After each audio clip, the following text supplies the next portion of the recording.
দক্ষিণ কোরিয়ার গিয়ংজু শহরে মার্কিন প্রেসিডেন্ট ডোনাল্ড ট্রাম্পের আগমনে ফুঁসে উঠেছে জনতা।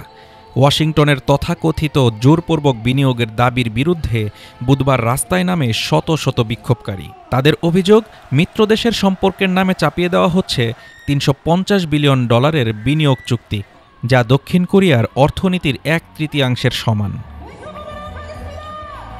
এক বিক্ষোভকারী বলেন, এই $350 বিলিয়ন জোরপূর্বক বিনিয়োগ মিত্র দেশগুলোর মধ্যে ঘটতে পারে না। আমি চাই প্রেসিডেন্ট ট্রাম্প যেন এটি অবিলম্বে প্রত্যাহার করেন।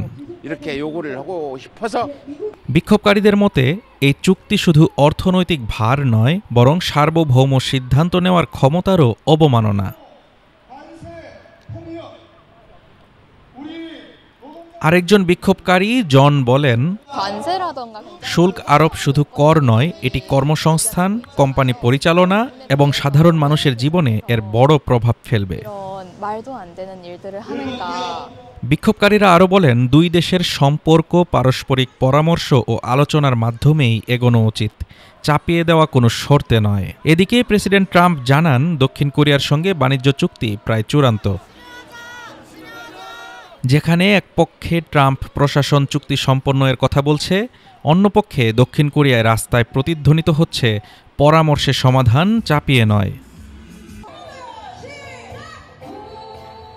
Desk report, Dhaka today.